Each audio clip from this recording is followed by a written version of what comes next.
Hal pertama yang kulakukan setelah bangkit menjadi zombie adalah mengumpulkan susu bubuk dan popok. Alasannya sederhana, aku baru saja memungut bayi manusia yang ternyata reinkarnasi sang permaisuri agung. Di kehidupan sebelumnya, dia adalah penguasa legendaris yang telah membantai ribuan ras kuat di seluruh dunia. Namun dia gugur saat melawan Ratu Serangga Angkasa, lalu bereinkarnasi tepat di awal kiamat 50 tahun silam. Sialnya, dia kembali menjadi bayi lemah, sementara aku terbangun sebagai mayat hidup yang haus darah. Meski raga ini adalah zombie, kesadaran manusiaku tetap utuh, memaksaku makan daging mentah demi bertahan hidup. Saat sedang mengais sisa makanan seperti biasa, aku menemukan pemandangan yang sangat mengejutkan di sebuah ruangan. Seorang bayi mungil berusia sekitar 5 bulan tergeletak di tengah tumpukan mainan dan baju anak. Susu basi di meja dan ceceran darah di ruang tamu menjadi saksi bisu nasib tragis orang tuanya. Jiruksu merasa sangat putus asa. Ia tak menyangka setelah susah payah terlahir kembali, maut justru menjemputnya. Bukannya pelukan hangat orang tua, ia malah disambut oleh sosok zombie haus darah yang sangat mengerikan. Padahal di masa jayanya, dia sanggup melumat seluruh pasukan musuh hanya dengan satu jentikan jari saja.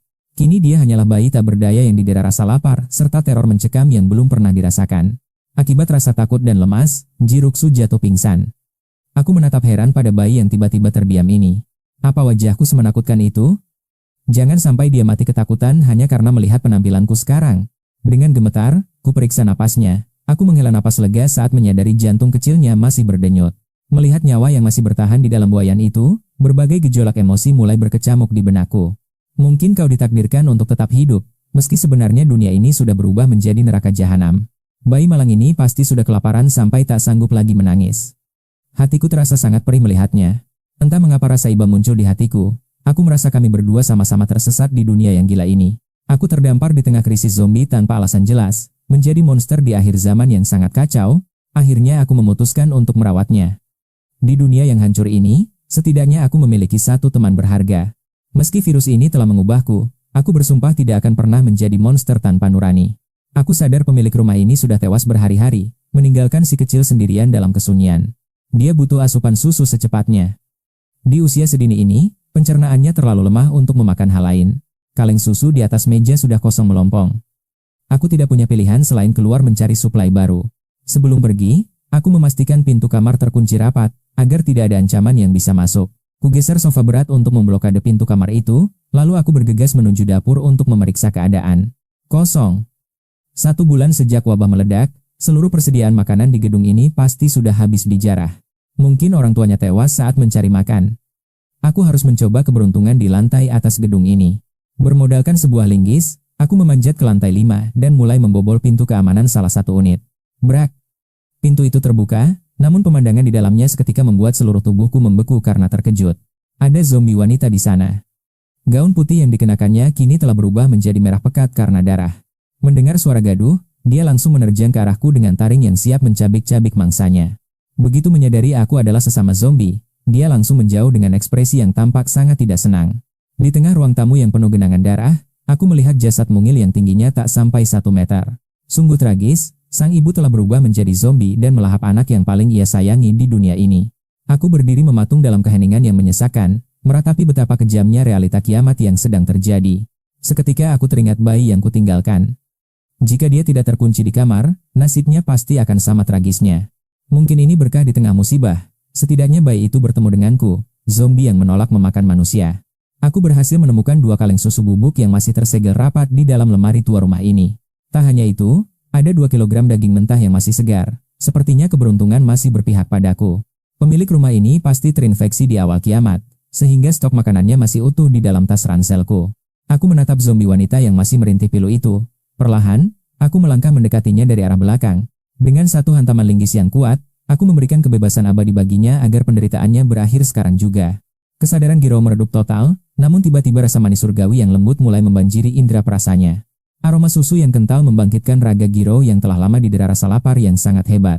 Merasakan kelembutan yang telah lama sirna, instingnya pun bangkit demi meraup setitik energi kehidupan yang baru. Dengan sisa tenaga, Giro akhirnya berhasil membuka matanya dan terkejut mendapati dirinya masih bernapas di dunia ini. Hal yang lebih mustahil adalah zombie pemburu yang mengerikan itu justru tengah menyuapinya dengan sebuah sendok kecil. Apakah ini hanya mimpi atau ilusi kematian? Makhluk haus darah itu tampak bertingkah layaknya seorang pengasuh bayi. Dalam ingatan kehidupan sebelumnya, Giro tahu bahwa zombie hanyalah monster tanpa akal yang hanya memburu darah segar. Sejak kiamat zombie pecah, Banyak sahabat dan rekan seperjuangannya yang tewas mengenaskan dalam rahang para monster tersebut. Giro bahkan terpaksa menghabisi banyak zombie, termasuk rekan-rekannya sendiri yang telah kehilangan kemanusiaan mereka di medan perang. Saat melihat sosok zombie tadi, Giro sadar ia dalam bahaya maut menghadapi predator haus darah yang tak berbelas kasih. Makhluk tanpa nurani ini mustahil akan melepaskannya begitu saja, meski ia kini hanyalah seorang bayi yang tak berdaya. Namun dugaannya meleset total. Alih-alih dimangsa, zombie misterius ini justru memberikan asupan nutrisi untuk menyelamatkan nyawanya. Mungkinkah zombie ini ingin menggemukkanku sebelum disantap? Sementara itu, aku terus menyusuinya dengan penuh kehati-hatian sebagai pengasuh. Melihat bayi kecil itu membuka mata, hatiku merasa lega seketika tepat saat botol susu formula itu telah kosong. Namun aku menyadari bayi mungil ini terus menatapku dengan sepasang mata besar nan jernih yang penuh rasa ingin tahu. Jelas sekali dia belum merasa kenyang. Bagaimana mungkin tubuh sekecil ini bisa menampung susu sebanyak itu dalam sekejap? Aku hampir berbicara, namun lupa bahwa aku adalah zombie yang hanya bisa mengeluarkan geraman serak dan parau saja. Suara itu mengejutkan Giro. Ia berpikir bahwa ajalnya telah tiba dan ini adalah perjamuan terakhir sebelum ia mati. Giro yang sempat merasa tenang kembali diliputi ketegangan hebat saat mendengar geraman mengerikan dari sang zombie di depannya. Tepat saat ia pasrah akan digigit, ia menyadari bahwa zombie itu justru berbalik dan melangkah menjauh darinya begitu saja. Giro mendengar suara adukan misterius, lalu tak lama aku membawakan semangkuk susu baru yang membuat bayi itu terpaku.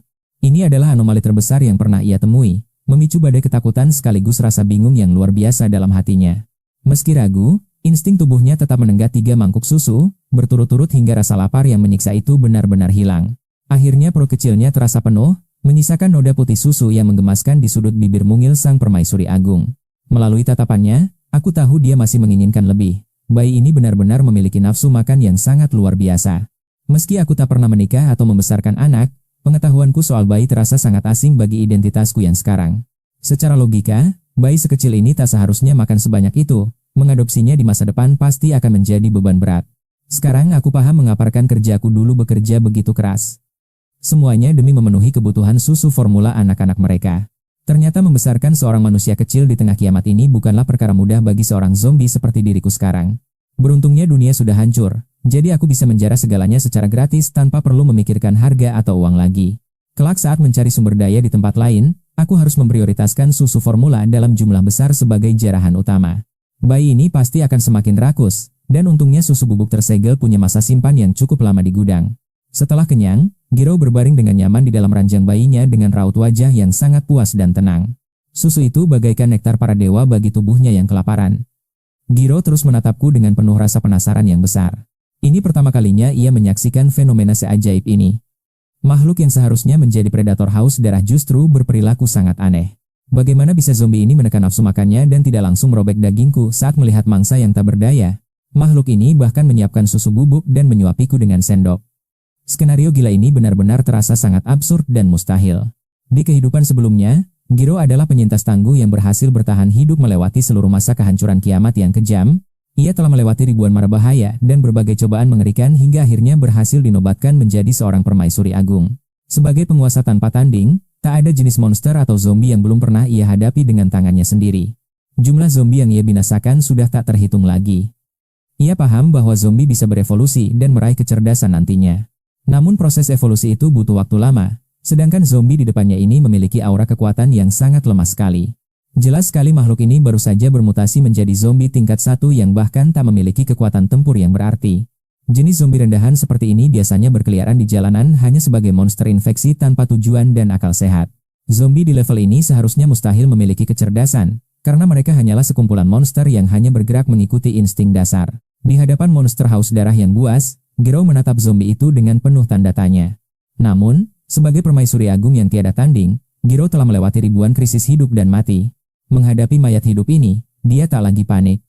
Entah mengapa, makhluk ini terasa begitu berbeda. Setidaknya, dia belum berniat memakanku sekarang. Tak perlu cemas, meski maut mengintai di depan mata. Sebelum ajal menjemput, perutku sudah kenyang. Aku takkan mati sebagai hantu kelaparan di ayunan ini. Ini takkan menodai reputasiku sebagai permaisuri. Seketika, rasa kantuk yang berat mulai menyerang kesadarannya. Setelah berhari-hari didera lapar dan ketakutan, saraf-sarafnya yang tegang akhirnya mulai mengendur perlahan. Mata Giros terpejam pelan. Dia tak lagi mampu melawan dan terlelap dalam tidur yang sangat dalam. Kutatap bayi mungil yang menggemaskan ini, menyelamatkannya memberiku kepuasan batin yang tak terlukiskan. Melihatnya terbaring damai di ranjang bayi dengan wajah cantik, hatiku terasa begitu hangat dan tenang. Di kota yang dikuasai mayat hidup ini, aku takkan lagi merasa kesepian, wahai si kecil. Nasib kita kini terikat, aku baru tiba di dunia asing ini dan langsung disambut kiamat zombie. Jangan takut, aku akan menjagamu. Giro tertidur pulas tanpa menyadari apa yang sebenarnya terjadi. Meski zombie haus darah ada di sisinya, dia tidur dengan sangat tenang entah berapa lama. Dia merasa seolah melayang di kehampaan. Padahal, sang zombie sedang menggendongnya dengan penuh kelembutan. Gerakan mayat hidup ini begitu tak terduga dan terus berlanjut tanpa henti sedikit pun. Membuat Giro semakin bingung. Dia bertanya-tanya, kemana makhluk ini akan membawanya pergi malam ini. Kupeluk bayi itu dan keluar dari kamar, tempat di mana aku terbangun saat wabah meletus. Ini adalah area tua dengan gedung 7 lantai tanpa lift yang masih berdiri dengan kokoh. Aku memutuskan pindah ke lantai 7. Malam sebelumnya, seluruh zombie di lorong sudah kubasmi habis. Setibanya di lantai 7, kubaringkan Giro di kamar yang telah kupersiapkan dengan sangat saksama. Lantai teratas adalah tempat terbaik untuk mengisolasi suara dan sirkulasi udara dari ancaman luar. Inilah zona aman sementara. Di depan bayi ini, insting manusiaku perlahan mulai bangkit kembali.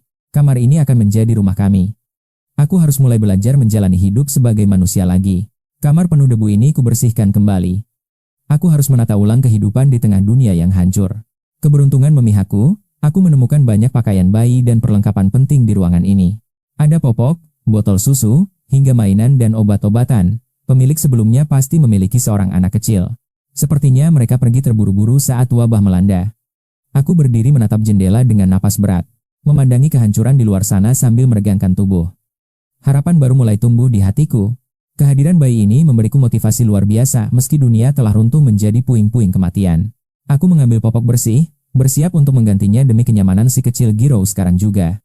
Popok anti lembab ini benar-benar penemuan jenius umat manusia yang sangat berguna di situasi sulit ini. Giro merasakan sensasi aneh di kepalanya.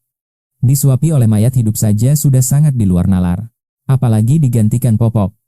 Ini bukan sekadar insting purba, tapi tindakan yang memerlukan akal budi manusia.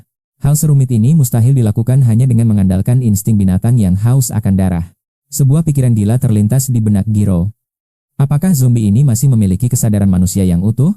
Dia teringat saat pertama kali mereka bertemu. Zombie lain hanya tahu cara mencakar pintu dengan liar, namun makhluk ini berbeda. Dia mencoba memutar gagang pintu dengan tenang dan sangat terukur. Karena terkunci, dia bahkan menggunakan linggis untuk membongkar paksa pintu kamar tersebut dengan cerdas. Sebelumnya Giro terlalu kalut dan kelaparan untuk menyadari kejanggalan yang sangat nyata ini terjadi. Sekarang dia sadar, sejak kapan mayat hidup bisa menggunakan alat seperti linggis untuk masuk rumah? Alih-alih memangsanya, makhluk ini justru dengan telaten menyiapkan susu bubuk untuk memberinya makan dengan hangat. Semuanya sangat tidak logis. Bahkan sekarang dia mengganti popoknya. Adakah yang lebih absurd dari ini? Giro merasa sangat antusias, seolah baru saja menemukan benua misterius yang penuh dengan rahasia besar. Tapi tunggu dulu. Sosok di depannya ini bukan wanita, sang permaisuri sedang diurus oleh seorang pria. Mata Jiryu terbelalak. Kesadaran menghantam jiwanya dengan dahsyat. Di kehidupan lalu, dia tak pernah disentuh pria. Bahkan di kiamat, Jiryu tetaplah gadis yang murni. Hidup hancur demi popok, amarah dan keputusasaan menyatu. Reinkarnasi sial. Apa monster ini menganggapku sebagai putrinya? Hati Jiryu bergetar hebat. Bayangan tragedi pilu melintas. Mungkinkah sebelum kiamat, dia adalah ayah yang penyayang? Di dunia hancur ini, nyawa manusia tak lagi berharga. Harapan sirna. Wabah ini adalah neraka bagi kemanusiaan. Bagi warga kota biasa, bertahan hidup hanyalah mimpi. Putrinya tewas, namun memori tentangnya tetap abadi di jiwa. Ikatan batin suci mengubah monster buas menjadi lembut. Tatapannya penuh kasih. Pengabdian tulus demi sang putri tercinta. Jiryu tersentuh. Rasa iba mulai menyelimuti hatinya yang dingin. Bayangkan manusia bahagia yang kini berubah menjadi monster. Segalanya lenyap, dunia yang kukenal kini menjadi asing mengerikan. Kehilangan segalanya dan menjadi mayat hidup yang haus darah. Mati namun tetap sadar. Terjebak dalam penderitaan yang kekal. Berjalan sendirian di puing kota tanpa ada kawan sejati. Nurani manusianya menolak hidup sebagai monster liar tak berakal. Setiap detik berjuang melawan naluri gelap yang menyesatkan. Terasing. Tak bisa lagi kembali ke pelukan peradaban manusia. Hanya ada kebencian dan senjata yang mengarah pada jantungnya. Tak ada tempat bagi jiwa yang terbuang dari dunia. Dialah pria paling kesepian di tengah kehampaan dunia ini. Berjalan sendirian adalah siksaan yang lebih buruk dari kematian. Sebelum jadi permaisuri, dia hanyalah gadis kecil yang polos. Sisi lembutnya bangkit. Jika kau menganggapku sebagai putri kesayanganmu, maka sekarang, Kau adalah ayah zombie sang permaisuri. Urusan kamar selesai. Kini saatnya memikirkan stok pangan. Daging beku takkan cukup bagi pertumbuhan pesat si kecil. Stok susu bubuk darurat ini pasti akan segera habis. Nafsu makannya luar biasa. 3 mangkuk ludes dalam sekejap. Aku harus menimbun lebih banyak logistik di markas ini. Matahari masih terik. Dunia luar masih sangat berbahaya sekarang. Beristirahat di sofa adalah pilihan terbaik bagi seorang zombie. Bukan zombie lain, tapi manusia di bayanganlah yang kutakuti. Jika terlihat, rahasia besar ini akan membawa kehancuran total. Markas dan si kecil harus tetap terlindungi dari bahaya. Manusia terkadang lebih kejam. Kegelapan pun mulai menyelimuti kota. Tangga lantai 7 segera diblokir demi keamanan yang mutlak. Gedung ini sudah bersih, takkan ada monster yang naik. Si kecil sangat tenang. Semua ini demi perlindungan kita. Waspada zombie, namun lebih waspadalah pada kelicikan hati manusia. Sebulan bertahan di toko. Mengamati kehancuran dari balik jendela, aku telah menyaksikan ribuan tragedi sejak kiamat menghancurkan tatanan dunia ini. Di awal kehancuran, kebanyakan orang masih berusaha menjaga nurani mereka. Namun, saat kematian mengintai dan stok makanan menipis, sisi gelap manusia mulai terungkap secara perlahan. Tragisnya, mereka yang dikenal paling baik hati, adalah yang pertama tewas di rahang para zombie. Aku ingat jelas saat awal bencana meletus. Di tengah jalanan yang hancur, jeritan memilukan para wanita terus menggema tanpa henti. Tanpa perlu bertanya pun semua tahu kengeriannya. 2 minggu berlalu, kota mulai kehilangan air dan listrik. Manusia mulai menjual harga diri demi sesuap nasi.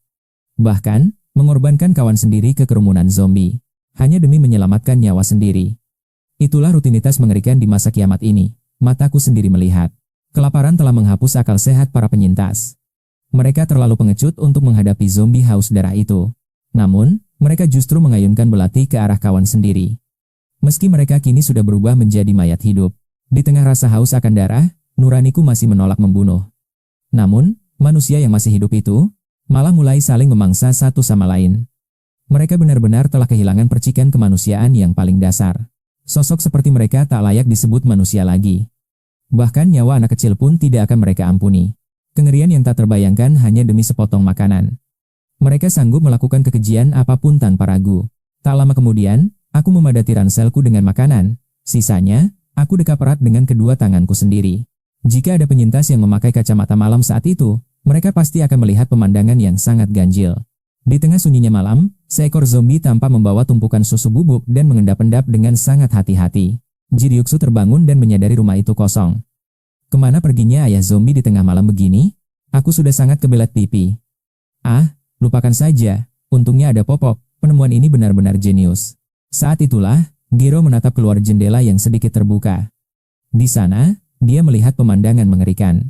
Bulan darah bersinar merah di atas langit. Aura yang terpancar benar-benar terasa sangat asing dan mencekam. Apakah malam bulan darah telah tiba?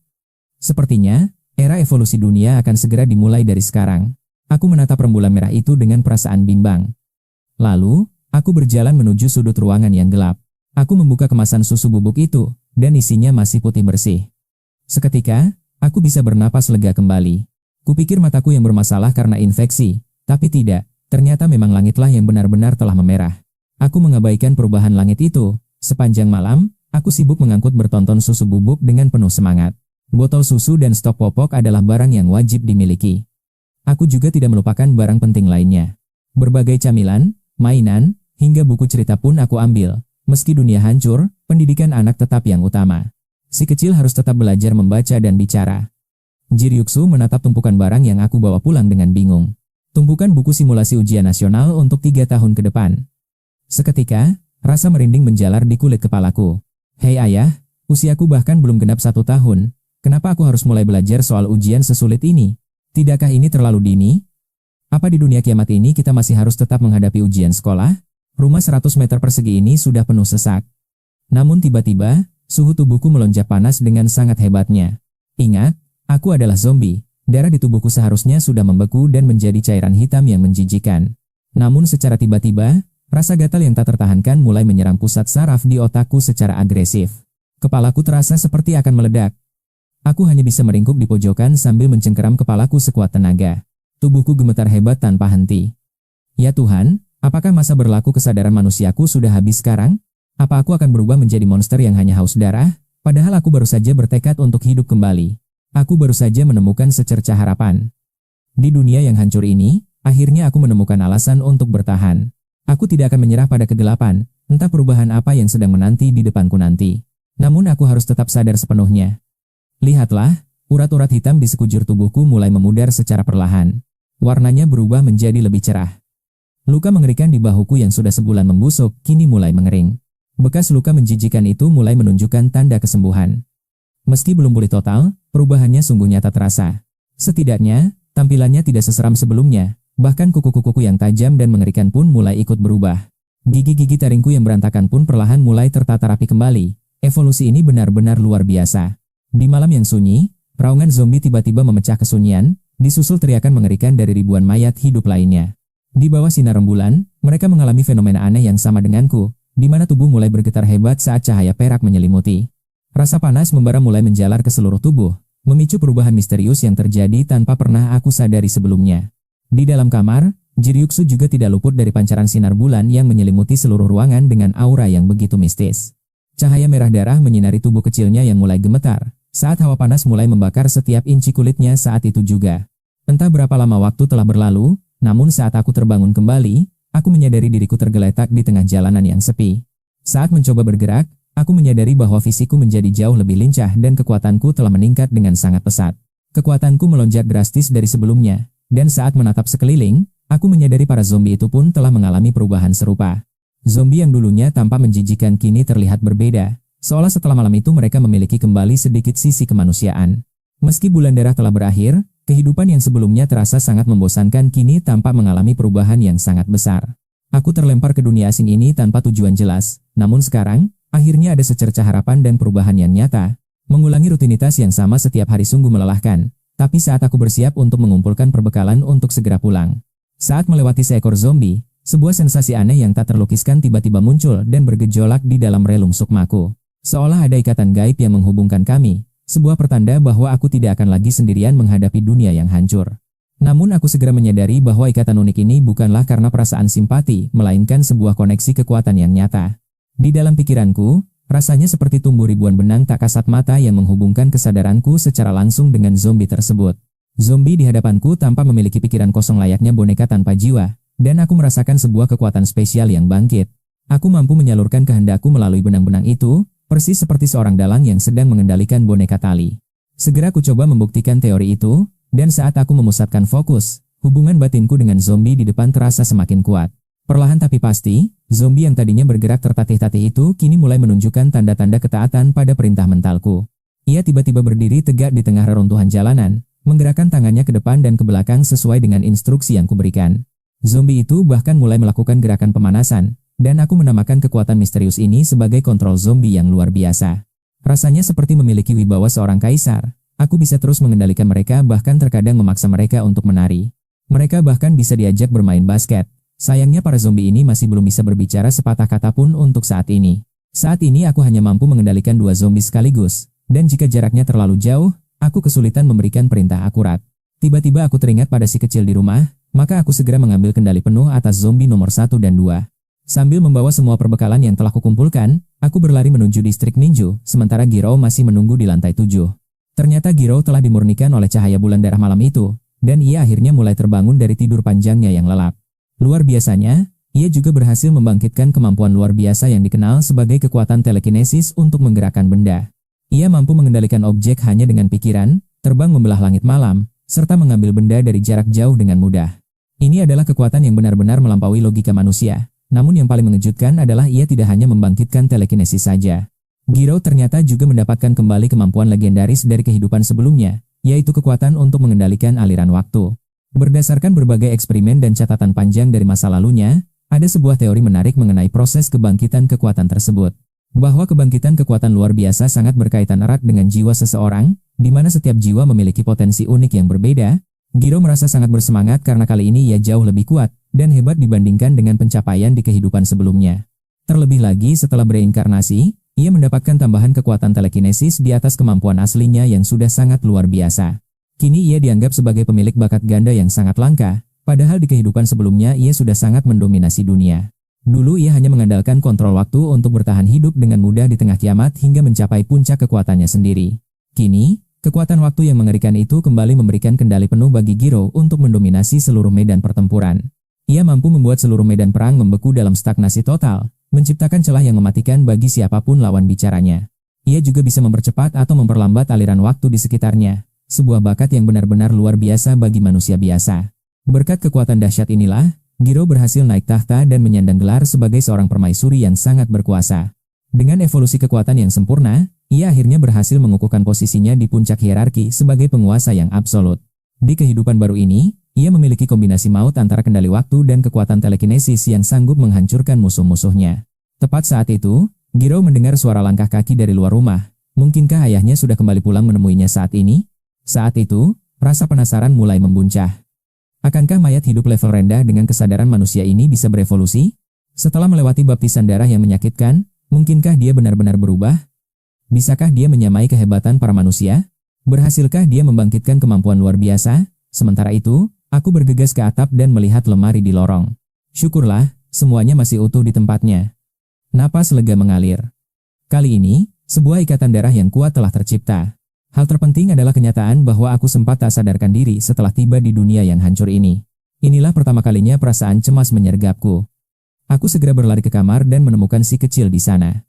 Di atas tempat tidur, dia menatapku dengan mata bulat yang jernih. Meski aku belum pernah menjalin kasih, namun, pemandangan ini membuatku merasa seperti seorang ayah sejati. Bayi-bayi mungil yang tenang di tengah kiamat yang kejam. Mereka seolah memiliki kekuatan untuk memurnikan segalanya. Si kecil, kau pasti sudah terbangun karena lapar, kan? Aku segera ke dapur untuk menyiapkan susu bubuk. Saat aku sibuk, Giro terus mengamati sosok ayah zombienya. Dia menyadari adanya perubahan samar dalam diriku. Aku mulai tampak lebih manusiawi, meski perubahan itu sangatlah halus. Ini sangat berbeda dari ingatan Giro. Dalam memorinya, para zombie awalnya hanyalah mayat hidup level rendah biasa. Namun sejak kemunculan bulan merah darah, dunia berubah drastis. Zombie yang mengalami pemurnian darah akan bermutasi hebat. Ukuran tubuh mereka akan menjadi raksasa dan berotot. Zombie yang tadinya setinggi 1,78 meter, bisa tumbuh mencapai 2 hingga 3 meter. Bahkan massa otot mereka akan membengkak dengan cara yang mengerikan. Kulit mereka sekeras baja dan tulang mereka jauh melampaui makhluk hidup biasa. Dengan tubuh sekokoh itu, penampilan mereka jauh lebih intimidasi dibanding zombie normal. Di medan perang, monster ini hampir mustahil untuk dihancurkan. Tenaga yang mereka miliki sangat dahsyat. Itulah alasan mengapa dalam kehidupan sebelumnya, garis evolusi ini sangat ditakuti. Para penyintas menjuluki mereka sebagai zombie tipe tank. Mereka adalah mimpi buruk nyata bagi siapapun yang bertahan. Senjata biasa takkan mampu melukai mereka. Namun, ada juga tipe zombie yang fokus berevolusi dalam hal kelincahan. Mereka tidak memiliki tubuh besar, namun evolusi utama mereka terletak pada insting dan anggota gerak yang mematikan. Kekuatan kaki dan tangan mereka sangat mengerikan. Yang paling krusial, tipe zombie ini mengandalkan kecepatan murni. Dengan siku setajam pedang, mereka mampu merayap di dinding hingga langit-langit layaknya predator malam yang haus darah. Otot mereka bagai pegas dengan daya lompat luar biasa. Pergerakan mereka secepat kilat, nyaris tak terlihat oleh mata. Tubuh yang fleksibel dan postur yang aneh membuat mereka mampu bermanuver di udara dengan sangat mudah. Bagi manusia, menyentuh mereka adalah kemustahilan. Tapi, bukan itu hal yang paling mengerikan dari mutasi ini. Bagian yang paling menjijikkan adalah lidahnya. Lidah manusia mereka bermutasi hingga bisa memanjang dan menarik diri sesuka hati. Bahkan mampu menghancurkan batu dan bata dengan sekali hantam. Giro teringat jelas sebuah kejadian di masa lalu. Di sebuah kamp penyintas yang pernah dia ikuti, ada seorang pemimpin yang memiliki kekuatan yang sangat luar biasa. Namun karena kurangnya pengalaman menghadapi monster ini, dia akhirnya lengah dan terjebak dalam situasi yang mematikan. Saat hendak memenggal kepala zombie itu, dia justru tewas akibat serangan lidah yang sangat mengerikan. Karena karakteristik uniknya, para penyintas menjuluki monster ini sebagai sang liker. Waspadalah pada serangan lidahnya. Lidah maut yang bisa bergerak dengan sangat alami dan mematikan. Selain itu, ada juga zombie hasil evolusi lainnya. Beberapa dari mereka bahkan bisa menumbuhkan duri tulang tajam yang mencuat keluar dari tulang belakang mereka. Struktur tulang itu perlahan membentuk membran tipis yang mengerikan seiring dengan berjalannya proses evolusi tersebut. Sepasang sayap pun tercipta, memberikan kemampuan terbang. Ada pula zombie elemen yang sangat langka untuk ditemukan. Seperti para manusia yang terbangkitkan, zombie ini mampu melancarkan serangan elemen yang sangat dahsyat dan mematikan. Namun, sosok ayah zombie di depanku ini tampak begitu biasa, meski darahnya telah mengalami mutasi yang besar. Tidak ada perubahan fisik yang mencolok terlihat padanya. Melihat kenyataan yang ada di hadapannya saat ini, Giro tak bisa menyembunyikan rasa kecewanya. Dia sangat berharap ayahnya bisa menjadi sosok yang jauh lebih kuat. Wajar jika seseorang menginginkan orang terdekatnya memiliki kekuatan besar untuk bertahan di dunia yang telah hancur. Hidup di era apokaliptik sangatlah kejam. Tanpa kekuatan, eliminasi adalah kepastian. Giro sangat mengkhawatirkan ayahnya. Namun, aku masih memiliki keyakinan besar. Ayah ini sangat istimewa karena dia tetap memiliki kesadaran manusia. Fenomena langka yang bahkan sebagai seorang permaisuri, Giro belum pernah menemuinya di kehidupan masa lalu yang kelam. Kesedihan mendalam menyelimuti hatinya. Ayah zombiku yang malang, aku akan melindungimu saat aku sudah besar nanti. Aku akan melindungimu. Meski Jiruksu hidup di akhir zaman yang kejam, prinsipnya takkan pernah luntur. Kiamat bukan alasan untuk membuang kemanusiaan. Hidup rasional di dunia post-apokaliptik yang hancur bukan berarti menjadi dingin tanpa jiwa. Di kehidupan sebelumnya, Jiruksu adalah sosok yang selalu membalas budi. Utang budi harus dibayar tuntas, apalagi kini ia bereinkarnasi menjadi bayi kecil yang tak berdaya. Bahkan untuk makan pun ia tak mampu, jika tidak bertemu sosok ayah zombie yang sangat unik ini. Jiruksu tahu nasibnya akan tragis tanpa sang ayah, antara dicabik monster atau mati kelaparan sendirian. Tergeletak di ranjang bayi hingga ajal menjemput. Ayah zombie ini bukan sekadar penyelamat, tapi cahaya hidupnya. Dia membesarkanku dengan tulus. Jiruksu bersumpah akan membalas kebaikan sebesar gunung ini dengan seluruh nyawanya. Meski ayah terlihat seperti zombie level rendah yang biasa saja, itu sama sekali bukan masalah bagiku. Keputusan Jiruksu sudah bulat dalam hati. Apapun yang terjadi, aku harus melindunginya seumur hidupku. Kau merawatku saat kecil, maka aku menjagamu saat tua. Ini bukan sekadar janji manis belaka. Sebagai sang permaisuri yang bangkit kembali, dia tahu rahasia evolusi zombie. Mayoritas monster berevolusi lewat cara keji, memangsa makhluk hidup demi menyerap energi darah dan daging segar makhluk lain. Demi mendapatkan kekuatan instan, para zombie melahap manusia. Itu adalah insting purba evolusi biologis mereka. Namun, ada jalan lain yang lebih hebat, yaitu melalui inti kristal yang tertanam di otak. Kristal itu hanya ada pada zombie yang telah membangkitkan kemampuan luar biasa, apapun jenis spesies mereka. Inti kristal adalah sumber kekuatan mutlak, jantung dari segala kemampuan supernatural yang dimiliki para zombie. Hanya mereka yang berhasil bangkit yang memilikinya. Zombie kroco biasa takkan punya benda berharga itu. Rencana mulai disusun. Meski fisik ayahnya biasa saja, jangan lupa siapa Jiruksu sebenarnya, sang permaisuri. Di kehidupan sebelumnya, dia mendominasi dunia kiamat hingga mencapai tahta tertinggi sebagai pemimpin terkuat. Berbekal pengalaman tempur dan kekuatan awakening baru, Jiruksu yakin masa depannya kali ini akan gemilang. Pertumbuhannya akan jauh lebih pesat dari masa lalu. Dia akan menjadi sosok yang tak tertandingi. Aku akan merampas inti kristal dari zombie elit lainnya. Jiruksu sudah menetapkan tujuannya dengan sangat dingin. Meski harus menumpuk ribuan kristal, aku akan mengubah ayah menjadi zombie level tinggi yang disegani. Saat mencapai puncak evolusi, dia akan bisa bicara kembali, bukan sekadar mengerang tak jelas seperti monster. Ayah, jangan khawatir. Putri kecilmu punya bakat hebat. Jiruksu menjilat bibirnya, membayangkan mangsa yang akan datang. Rasanya pasti sangat lezat. Entah apa yang dipikirkan bayi itu, tapi tatapannya padaku sungguh sangat intens. Aku merasa lucu melihatnya. Manik matanya yang jernih dan jernih membuat bayi ini terlihat sangat menggemaskan. Baru kali ini, di dua kehidupan berbeda, aku menatap seorang bayi dari jarak yang sedekat ini. Ternyata, bayi menyimpan secercah harapan yang menghangatkan jiwa. Tumbuhlah dengan tenang dalam pelukan ayah, nak. Dunia luar biarlah ayah yang urus. Aku sudah menemukan dua pengawal tangguh untuk berjaga di bawah. Bersama mereka, hidup kita akan jauh lebih aman. Aku duduk di tepi ranjang, mengamati si kecil. Cepatlah besar. Lihat, ayah membawakan banyak boneka Barbie dan beruang empuk untuk menemanimu bermain setiap hari. Bahkan buku latihan soal dan simulasi ujian pun sudah kusiapkan. Aku ingin kau tumbuh menjadi pintar.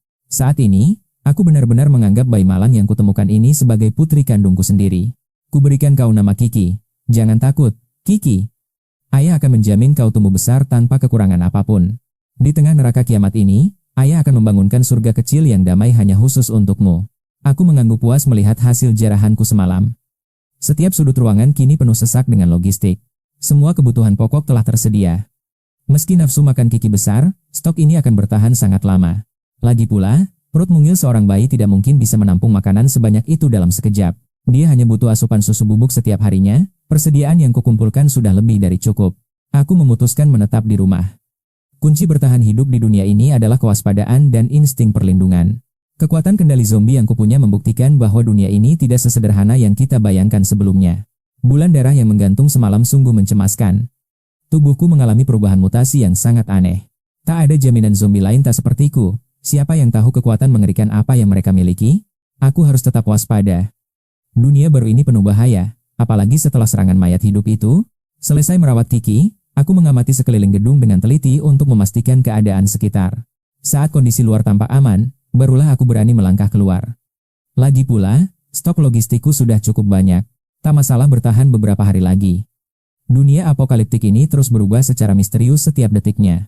Kalau hanya aku tak peduli menjadi monster. Tapi demi Kiki, hidupku kini punya arti lain. Aku harus melampaui batas. Kuambil pedang baja sepanjang setengah meter yang berkilau tajam di ruang tamu. Bilahnya tebal dan kokoh, senjata sempurna untuk menebas tanpa henti dalam pertempuran panjang. Namun, segalanya telah berubah. Hukum dunia lama sudah musnah, malah mutasi darah itu telah merombak seluruh struktur biologis dalam tubuhku. Kini aku bisa mengendalikan kawanan zombie, dan kekuatan fisikku pun meningkat drastis ke level yang mengerikan. Indera tubuhku kembali peka seperti manusia normal. Padahal sebelumnya, seluruh sendiku terasa kaku bagai mayat mati. Dulu gerakanku sangat terbatas, tapi sekarang, setiap ayunan pedang ini terasa begitu luwes dan mematikan. Cahaya perak berkelebat saat pedangku menari. Meski tanpa latihan khusus, gerakanku secepat kilat yang sedang mengamuk. Sebagai entitas zombie, kekuatanku jauh melampaui batas fisik manusia biasa. Tenagaku kini benar-benar luar biasa dahsyat. Berbekal memori dari film aksi masa lalu, aku mulai melatih teknik bela diri di tengah ruang tamu. Ketajaman bila ini tak tertandingi. Senjata jarak dekat yang mampu memberikan daya hancur yang sangat masif. Jauh lebih efektif dari linggis manapun. Dengan ini, aku yakin bisa menghabisi musuh hanya dalam satu tebasan. Membela kepala zombie kini semudah membalik telapak tangan. Sambil terus berlatih, Jirosu mulai merenungi kekuatan misteriusnya. Di kehidupan ini, Jirosu diberkati dua talenta legendaris. Salah satunya adalah kendali atas aliran waktu itu sendiri. Selama energi mentalnya mencukupi, sihir waktu bisa dilepaskan. Kekuatan keduanya, manipulasi gelombang pikiran yang tak terlihat. Jirosu memusatkan seluruh fokusnya. Matanya tertuju tajam pada sebuah jarum perak yang tergeletak di atas nakas. Di bawah tekanan mentalnya, jarum itu mulai bergetar dan melayang perlahan menembus gravitasi udara yang sunyi. Jarum itu menari-nari di atas kepalanya. Pemandangan mustahil. Meski gerakannya masih lambat, potensinya sungguh mengerikan. Saat ini memang masih perlahan, namun Jirosu yakin latihan keras akan mengasah kemampuannya menjadi senjata sempurna. Ini akan menjadi metode pembunuhan bayangan yang mematikan. Seiring bertambahnya kekuatan mental, tak ada yang bisa menghentikannya. Beban benda yang bisa ia kendalikan akan terus meningkat. Untuk saat ini, jarum perak adalah permulaannya. Bayangkan ribuan belati terbang di masa depan. Waktu pun berlalu cepat dalam keheningan sesi latihan yang intens. 2 hari berlalu. Di ruang tamu aku mengasah pedang, sementara Jirosu menyempurnakan seni levitasi mistisnya di kamar. Kami berdua berjuang dalam harmoni, saling menguatkan demi menjamin masa depan yang lebih baik di tengah kiamat. Tiba-tiba, suara gaduh dari luar memecah keheningan. Aku segera mengintip melalui celah jendela balkon yang dingin. Di bawah sana, 2 mayat hidup sedang saling cabik dengan beringas. Suara benturan tubuh mereka terdengar mengerikan. Gema pertempuran itu sampai ke lantai 7. Pemandangan janggal ini membuatku terdiam dalam rasa heran yang mendalam. Tak ada manusia di sekitar mereka. Setelah sebulan mengamati kawanan ini, aku mulai memahami insting gelap mereka. Monster-monster ini adalah mesin pembunuh tanpa jiwa. Biasanya, mereka hanya bergerak demi memuaskan dahaga akan darah. Jarang sekali sesama zombie saling serang, kecuali jika mereka memperebutkan mangsa. Perang saudara di antara mereka langka. Namun anehnya, tak ada makanan apapun di sana. Mereka bertarung murni karena agresi yang tidak masuk akal. Keduanya bukan zombie biasa. Yang satu bertubuh raksasa dengan otot-otot menonjol yang tampak keras bagaikan baja. Satunya lagi berukuran kecil, namun gerakannya secepat kilat. Jauh melampaui kecepatan lari mayat hidup pada umumnya. Jika aku berhadapan dengan si raksasa, satu hantaman saja pasti akan meremukkan seluruh tulang belulang di tubuhku. Menghadapi si kurus pun tak kalah ngeri. Cakar-cakarnya tajam berkilau, menyerupai 5 belati yang siap mencabik mangsa. Sekali goresan saja bisa membelah logam dengan mudah. Melihat pertarungan 2 monster elit ini, nyaliku bergetar hebat. Apakah fenomena bulan darah yang memicu evolusi mengerikan ini? Kecemasan mulai merayapi benakku yang paling dalam. Keputusanku untuk tetap bersembunyi terbukti sangat tepat. Kekuatan tempur kedua makhluk ini benar-benar berada di level berbeda. Mereka jauh lebih kuat dariku. Meski sudah berlatih pedang selama 2 hari, nyatanya aku masih belum sebanding. Melawan kroco zombie biasa mungkin mudah, tapi menghadapi 2 monster mutan di bawah sana, itu murni bunuh diri. Ini peringatan keras bagiku. Jika Jirosu di sini, dia pasti langsung mengenali bahwa itu adalah zombie tipe tank. Satu tipe petarung tangguh dan satunya tipe lincah. Keduanya adalah jenis zombie evolusi yang paling mematikan. Makhluk yang menjadi mimpi buruk bagi para penyintas. Aku bisa menyimpulkan bahwa kedua zombie ini, tak peduli siapa pemenangnya, mereka adalah bencana besar bagi zombie biasa. Benar-benar malapetaka. Aku sangat bersyukur atas kewaspadaanku. Jika saja aku tidak tetap bersembunyi di dalam rumah, mungkin aku sudah tewas mengenaskan dicabik-cabik oleh kedua monster mengerikan itu. Dunia ini ternyata jauh lebih mengerikan dari bayanganku. Tapi, ada satu hal yang membuatku penasaran. Mengapa kedua zombie itu tiba-tiba saling serang? Apa mereka sudah gila karena kelaparan? Rasanya mustahil. Daging sesama zombie itu sangat busuk dan hambar. Sebagai sesama zombie, aku tahu kalau dagingku sendiri sama sekali tidak enak. Suara pertempuran di bawah semakin beringas. Mobil-mobil di sekitar mereka hancur berkeping-keping. Akhirnya, setelah duel yang kacau, si zombie tank mematahkan tulang belakang si zombie lincah. Pemandangan itu membuat jiwaku bergidik. Namun, saat itulah aku menyadari sesuatu yang aneh. Si raksasa itu mengeluarkan sebuah inti putih berkilau dari kepala lawannya. Seketika, jantungku berdegup kencang. Ada hasrat aneh yang mendadak muncul di hatiku. Aku merasa sangat haus akan benda misterius itu. Tubuhku secara insting menginginkannya. Sepertinya, memakan inti itu akan memberikan manfaat yang luar biasa. Jadi, mereka saling membantai hanya demi memperebutkan kristal di dalam kepala. Si zombie besar menelan inti putih itu dan langsung meraung sambil memukul dadanya dengan sombong. Mendengar raungan mengerikan itu, zombie-zombie biasa di sekitar sana mendadak mematung. Mereka semua memilih untuk mundur perlahan. Sepertinya mereka ketakutan setengah mati pada sang pemenang. Meski aku tak tahu apa sebenarnya kristal itu, tapi melihat situasi ini, aku sangat yakin inti itu adalah sumber kekuatan. Mungkin itu bisa meningkatkan kemampuan evolusi mereka. Jika aku bisa memakan kristal itu, mungkin aku bisa mengendalikan lebih banyak zombie bawahan. Kekuatan mentalku saat ini sangat terbatas. Melawan raksasa itu secara langsung bukanlah pilihan yang bijak. Aku harus bermain cantik. Rencana untuk merebut kristal itu harus disusun dengan sangat matang. Aku harus menjadi lebih kuat. Semua ini demi memastikan Kiki bisa tumbuh dengan sehat. Jika aku ceroboh dan mati, tidak akan ada yang menjaga Kiki kecil. Aku tak boleh gegabah. Terbaring di tempat tidur, Jiruksu mendengar suara gaduh dari luar. Meski dia tak bisa melihatnya langsung, dengan tubuh bayinya yang lemah sekarang, inderanya tetap tajam berkat ingatan dari kehidupannya yang dulu. Dia sudah bisa menebak apa yang terjadi. Setelah malam bulan darah, puncak evolusi dunia telah dimulai. Manusia membangkitkan bakat luar biasa, namun monster-monster mengerikan juga lahir dari barisan zombie. Bahkan hewan yang selamat dari wabah mulai bermutasi menjadi binatang buas yang sangat haus darah. Di bawah langit merah, mereka semua saling memangsa dan membantai demi mencapai puncak kekuatan. Umat manusia yang tersisa, kini tidak lagi hanya melarikan diri dalam ketakutan yang sia-sia. Setelah fenomena bulan darah, mereka telah memperoleh kekuatan baru untuk melawan balik dominasi zombie. Manusia mulai memburu inti dari zombie dan binatang buas untuk dijadikan bahan penelitian genetik. Obat penguat gen diciptakan agar manusia bisa terus bertambah kuat, meski itu barulah tahap awal. Saat Jiruksu bereinkarnasi dari kehidupan sebelumnya, dia tahu bahwa dunia akan menjadi lebih kompleks. Metode kultivasi yang jauh lebih dahsyat telah dikembangkan untuk melampaui batas-batas kemanusiaan.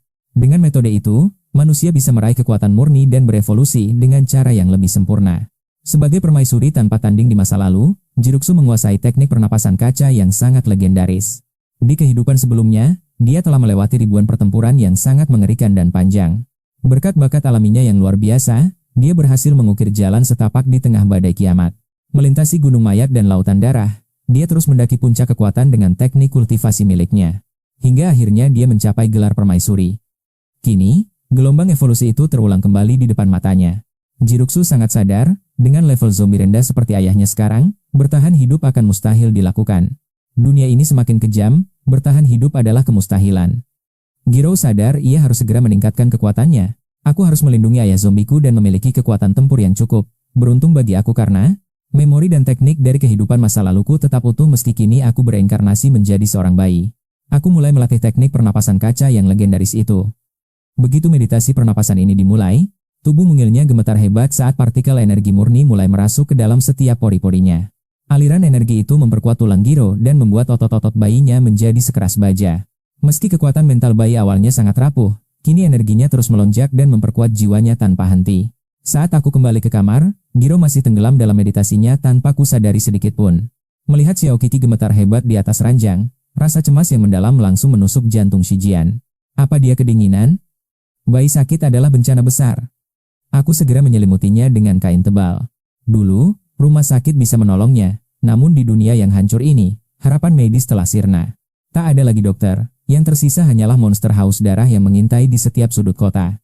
Merasakan pergerakan di dekatnya, Giro tersentak bangun dari meditasi dan perlahan membuka matanya. Dia melihat selimut yang menutupinya dan sosok ayah zombienya yang berdiri cemas di sampingnya. Sebuah senyuman terukir di wajah Giro. Kehangatan tulus menyelimuti hatinya yang dulu selalu kesepian. Di kehidupan sebelumnya, Giro hanyalah anak yatim piatu yang berjuang sendirian demi masa depan. Kini dia mendapat kesempatan kedua, meski tragisnya orang tuanya harus tewas saat kiamat tiba. Untuk pertama kalinya, Giro merasakan hangatnya kasih sayang seorang ayah yang belum pernah ia dapatkan. Melihat Xiaokui baik-baik saja, hatiku merasa lega. Tanpa sadar, perasaanku mulai luluh oleh makhluk kecil ini. Di tengah reruntuhan kiamat, bayi penuh harapan ini adalah penyemangat terbesar bagi kelangsungan umat manusia. Setelah memastikan Xiaokui aman, aku mulai menyusun rencana untuk melenyapkan ancaman zombie di luar sana. Zombie raksasa itu mengintai tepat di depanku. Aku harus menemukan cara untuk menghabisi monster mengerikan itu. Jika dibiarkan, kekuatannya akan terus berkembang pesat. Aku tak bisa membiarkan ancaman ini tetap hidup. Malam tiba, kegelapan menyelimuti toko. Sesekali terdengar raungan zombie yang memecah kesunyian malam. Zombie-zombie lain menjauh karena insting ketakutan, seolah ada predator puncak yang sedang bersemayam di sana. Di dalam toko tua itu, zombie berotot yang kutemui sebelumnya telah berevolusi menjadi jauh lebih perkasa. Tubuhnya yang semula 2 meter kini membengkak hingga 2,3 meter dengan aura yang mengancam. Lengannya mengeras saat ia terus mencerna gen manusia untuk memperkuat daya hancur yang luar biasa. Tiba-tiba, dentuman keras mengguncang pintu toko. Sang monster terbangun dan mengamuk dengan amarah yang meledak. Ia keluar sambil menghantam dadanya. Di sana, seorang zombie tingkat rendah berdiri menantang maut. Zombie kecil itu terus meraung ke arah Sang Teng. Jika diperhatikan, matanya tampak kosong seperti boneka. Dengan mata merah darah yang mengerikan, Sang Teng kembali menghantam dadanya sebagai bentuk tantangan. Monster itu melepaskan raungan yang menggetarkan bumi, jauh lebih kuat dari jeritan zombie manapun. Bahkan aku yang bersembunyi di kegelapan tak bisa menahan rasa ngeri melihat kekuatan sang predator. Tekanannya sungguh gila. Beruntung, aku sudah mengendalikan pikiran zombie tingkat rendah itu untuk memulai rencana. Aku memerintahkannya melempar pot bunga, dan tepat mengenai puncak kepala si raksasa itu dengan keras. Sebelum Sang Teng sempat membalas, aku segera menarik mundur zombie umpanku untuk memancingnya masuk perangkap. Sang Teng mengaum murka ke arah langit. Matanya menyala penuh amarah saat ia mulai mengejar boneka zombiku. Dengan kontrol penuh, aku menggiring monster itu menjauh menuju sebuah toko terpencil yang sudah kusiapkan. Di sana, 2 tabung gas sudah terbuka. Bau gas yang menyengat kini memenuhi seluruh ruangan toko. Begitu boneka nomor 1 masuk, Sang Teng langsung menerjang ke dalam dengan kekuatan penghancur masif. Tinju raksasanya menghancurkan zombiku berkeping-keping. Saat itulah, aku segera mengirim boneka nomor 2. Aku mengunci pintu dan menyalakan korek api. Dengan ledakan dahsyat, Sang Teng terjebak dalam kobaran api. Monster itu meraung dalam lautan api yang membara sebelum akhirnya ia berhasil merangkak keluar toko. Tubuhnya yang hangus terbakar akhirnya tumbang di depan pintu.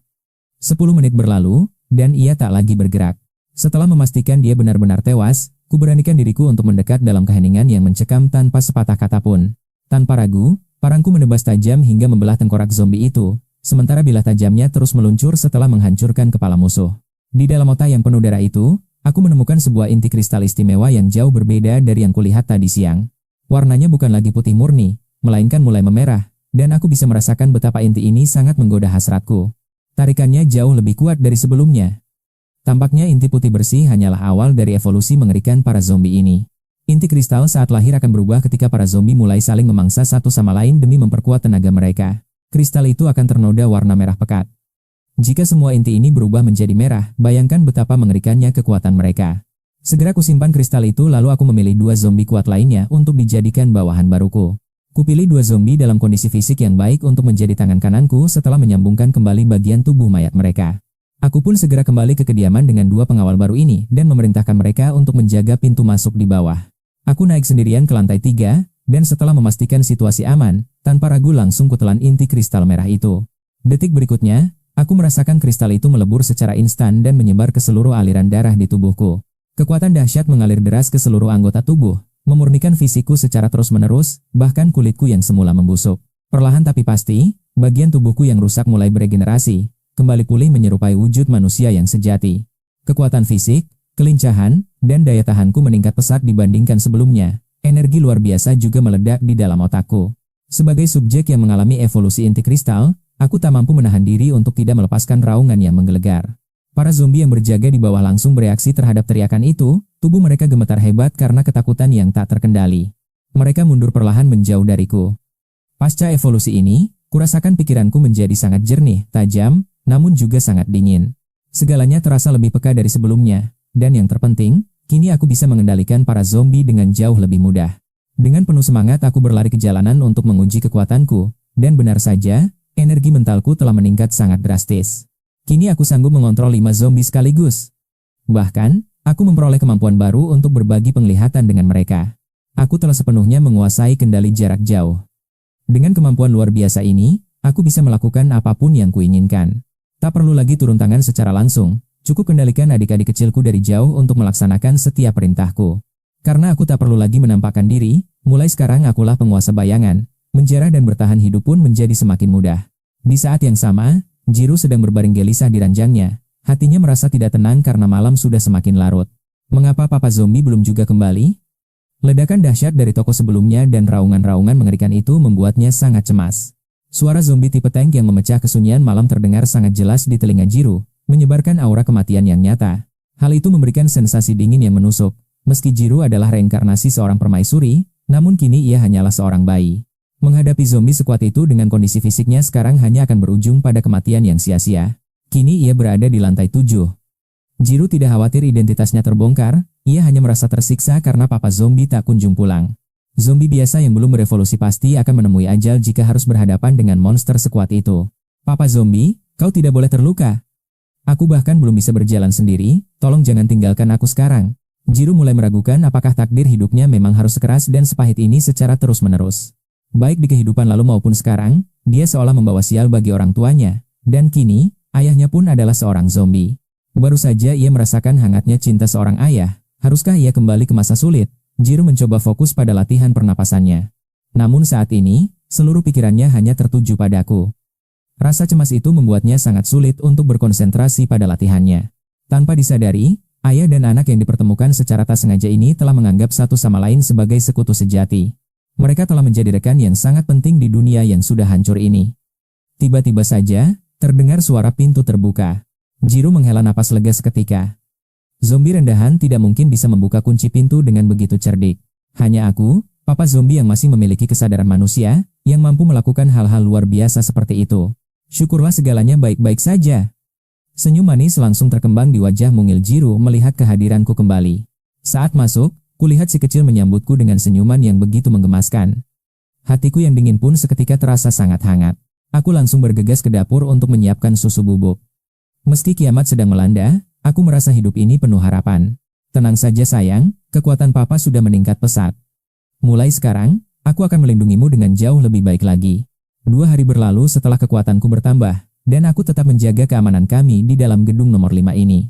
Aku mengerahkan pasukan zombie dengan telekinesis demi mengumpulkan pasokan, mengendalikan banyak mayat sekaligus demi efisiensi tinggi. Ini jauh lebih cepat daripada mengangkatnya sendiri. Kini, lantai bawah telah kusulap menjadi gudang pribadiku. Segala macam barang kecil yang berguna, baik untuk sekarang maupun nanti, telah berhasil kukumpulkan semuanya. Aku bahkan menyiapkan berbagai alat untuk membasmi zombie setelah menyaksikan langsung pertempuran yang begitu mengerikan. Pertarungan brutal 2 zombie berevolusi menyadarkanku, demi bertahan hidup setelah malam bulan berdarah ini. Kekuatan tempur harus ditingkatkan dan pertahanan harus diperkuat dengan mengendalikan rekan-rekan satu asramaku. Aku membawa tabung gas, kapak pemadam dari tiap gedung, hingga berbagai jenis minuman keras. Cairan mudah terbakar untuk bom molotov, linggis, sekop, sampai pisau dapur pun tak luput dari incaranku. Tak ada yang terlewatkan, semua barang berguna ku bawa pulang.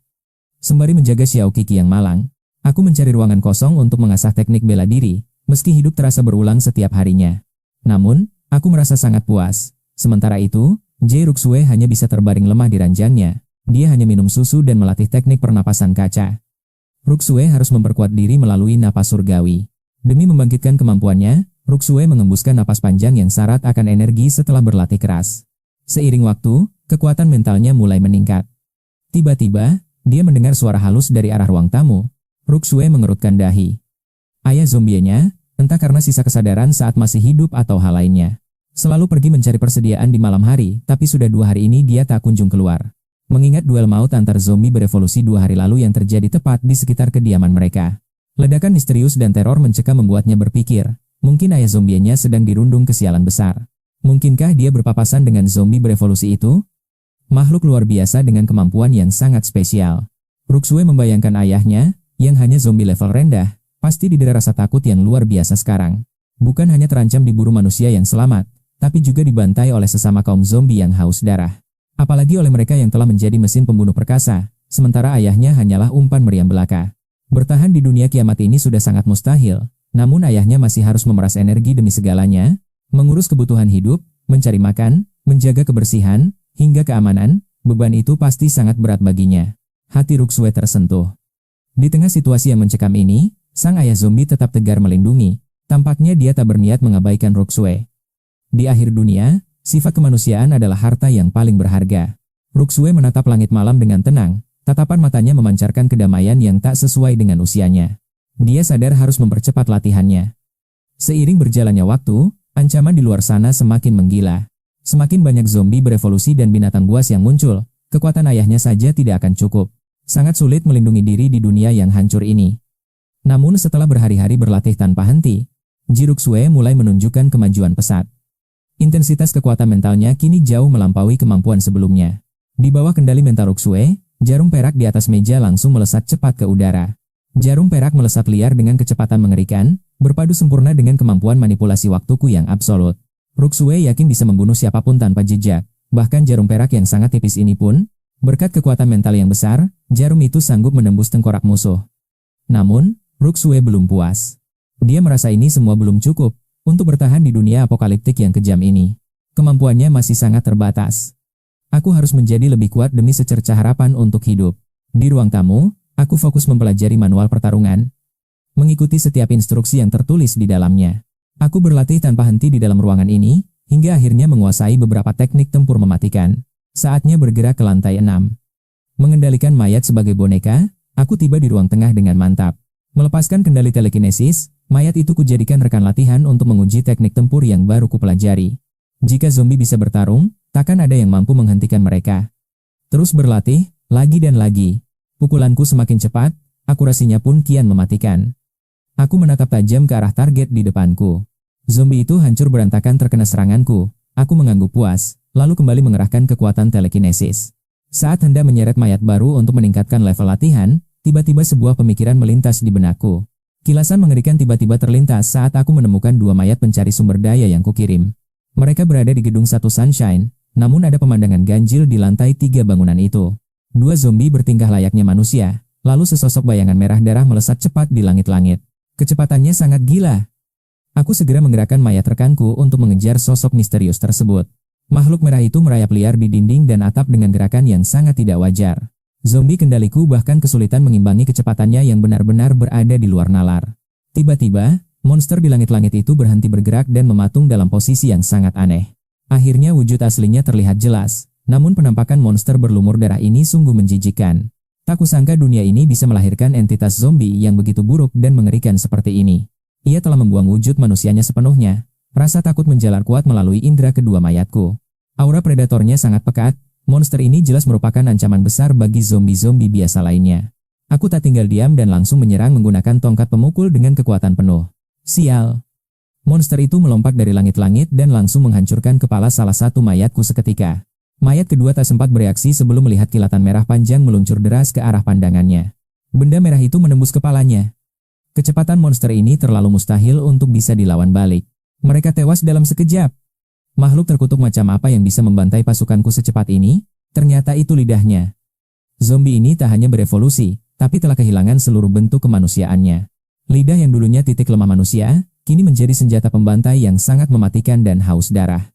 Segalanya hancur sebelum sempat kurespons. Pikiranku terasa sangat berat menghadapi kenyataan pahit ini.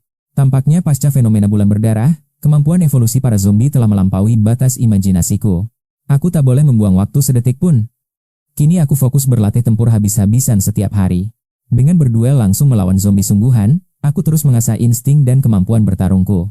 Melalui metode brutal ini, aku menargetkan kemajuan maksimal berdasarkan pengalaman tempur selama beberapa hari. Akhirnya aku menemukan bahwa inti kristal hanya terbentuk di dalam otak para zombie hasil evolusi. Aku sudah membantai banyak zombie biasa, namun tak menemukan apapun di dalam kepala mereka. Waktu berlalu sangat cepat. Kini aku harus berhadapan dengan 3 zombie berukuran raksasa sekaligus. Menghadapi terkaman maut mereka, aku menghindar dengan sangat mudah berkat kelincahan tubuhku yang luar biasa. Saat melihat celah terbuka, tinjuku menghantam keras rahang zombie itu dengan satu serangan yang telak. Hanya dalam satu kedipan mata, 3 monster mengerikan itu ambruk bersimbah darah di lantai. Berdiri tegak di tengah ruangan, aku mengangguk puas melihat hasil perkembangan kekuatanku yang signifikan. Meski mereka cukup tangguh, tapi aku bisa melibasnya dengan mudah. Kepercayaan diriku kini membuncah. Sekarang aku punya nyali untuk menjelajah keluar. Sementara itu, Giro juga sedang berjuang keras. Di dalam kamarnya, bayi mungil itu tak sedikit pun mengendurkan semangat dalam sesi latihannya. Giro memusatkan seluruh energi mentalnya hingga tubuh mungilnya mulai melayang secara perlahan di udara.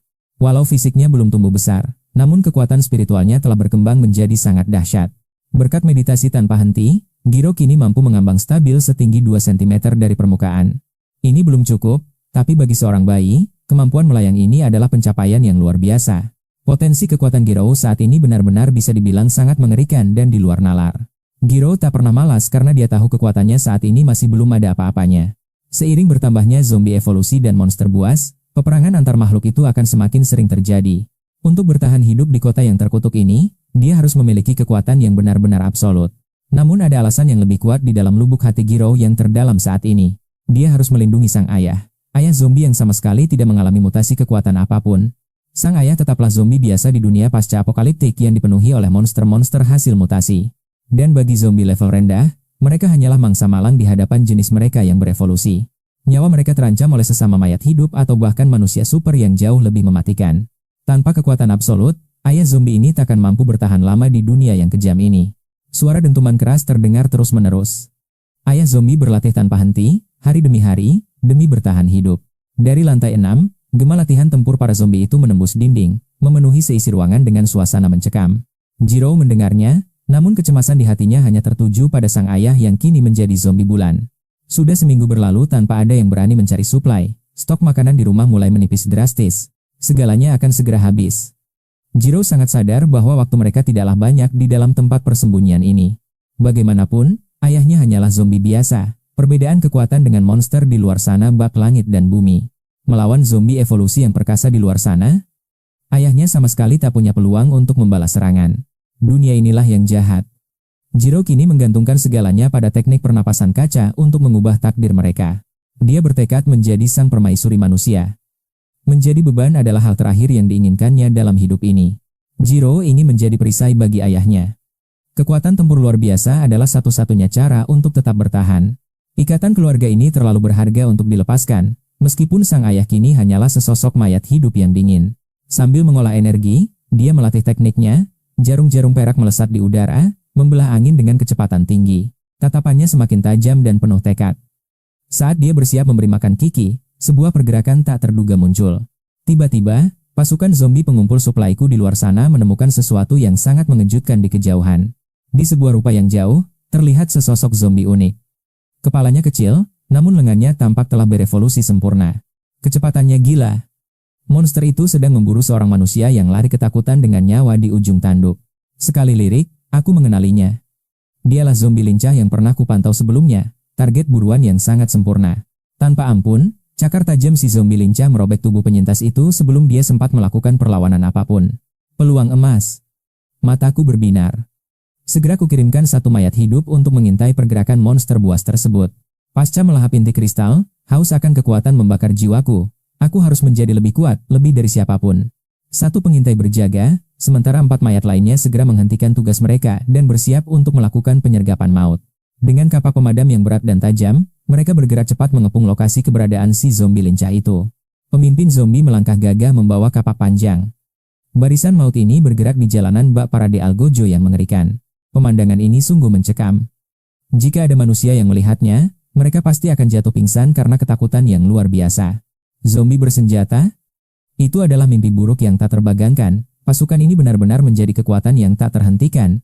5 zombie tempur berkumpul, masing-masing menggenggam kapak pemadam, siap untuk menumpahkan darah dalam pertempuran yang akan datang. Mata mereka merah menyala, memancarkan haus darah. Mereka siap menerkam mangsa kapan saja dengan insting pembunuh yang tajam.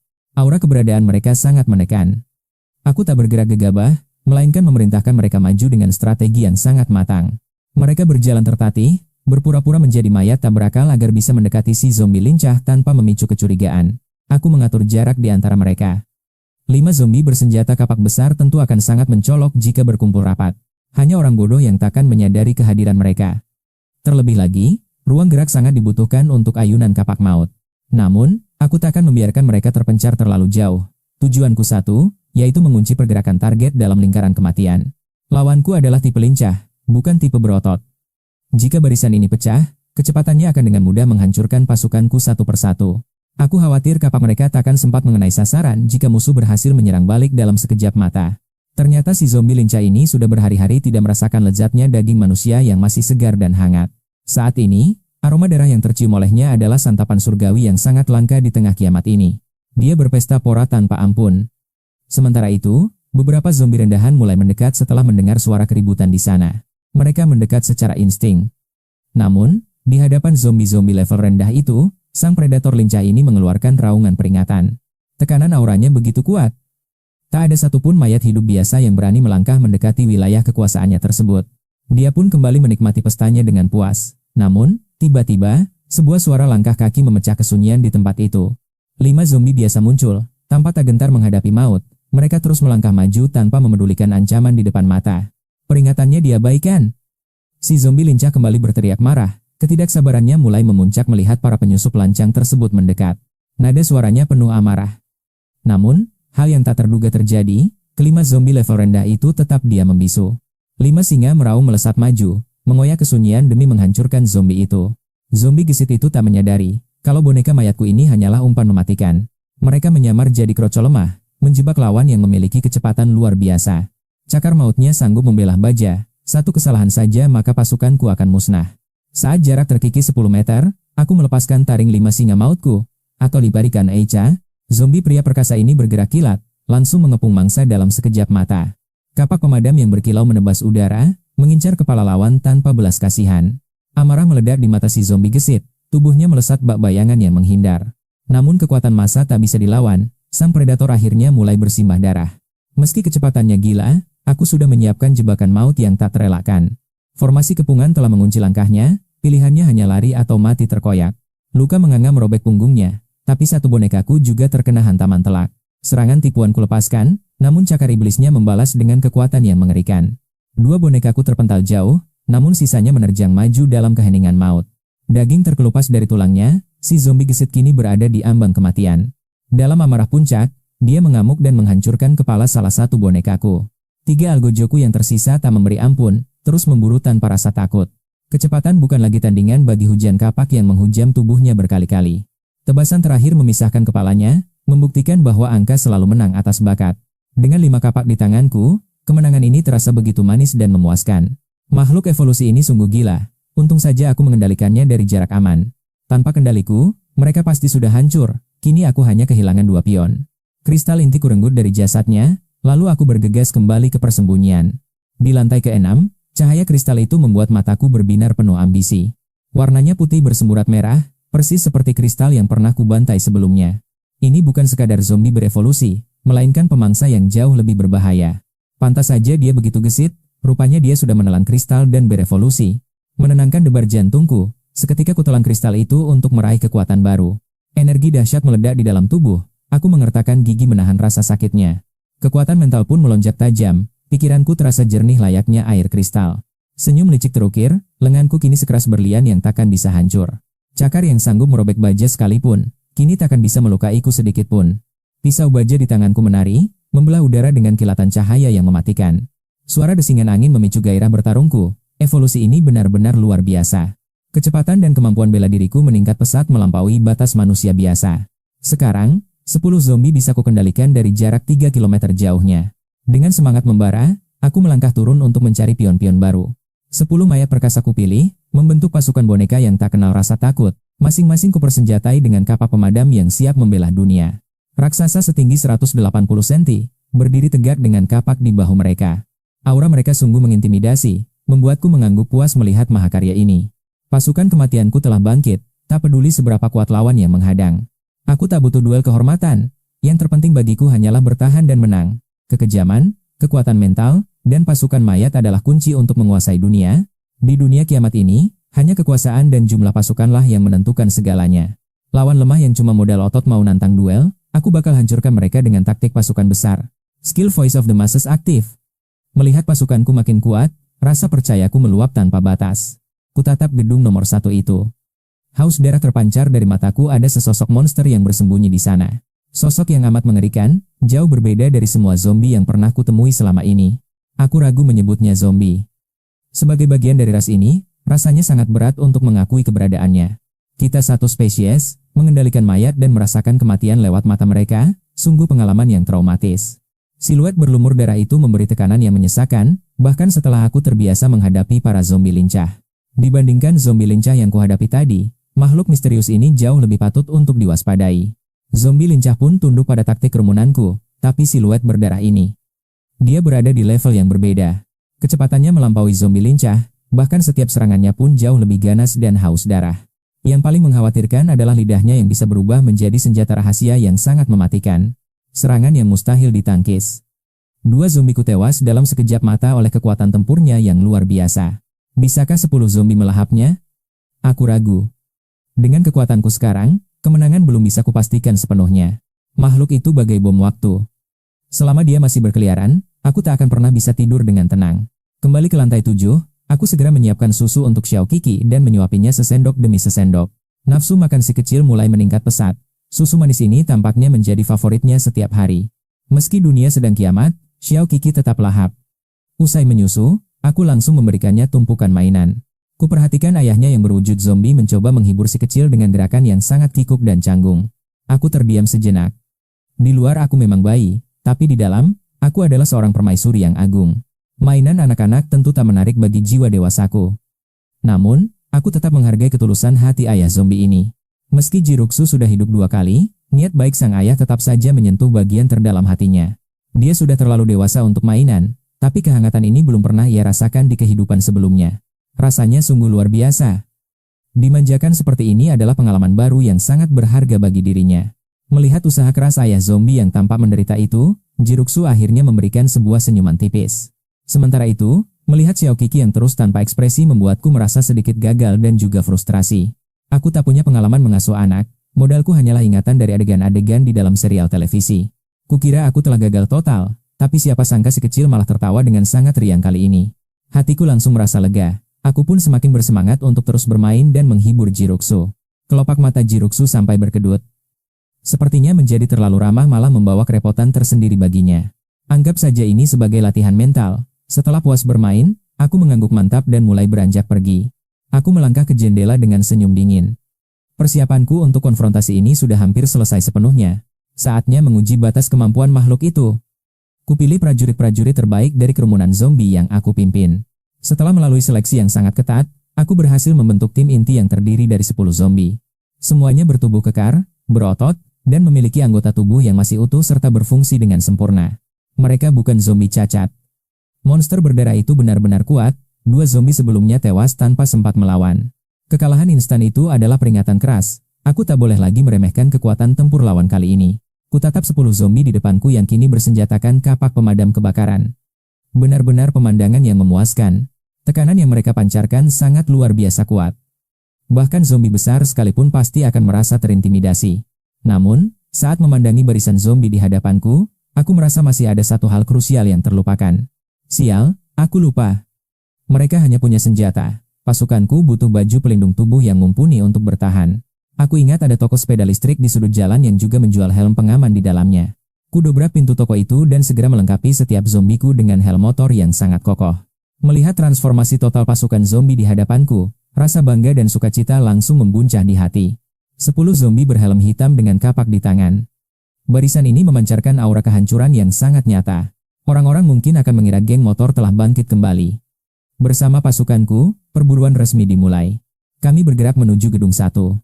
Aku ingin menguji apakah monster itu sanggup menahan tebasan kapakku sambil tetap memantau dari gedung 5. Pasukan mayat hidup telah menerobos gerbang utama. Mereka mulai menyisir lantai 1, melakukan pemeriksaan ketat dari kamar ke kamar.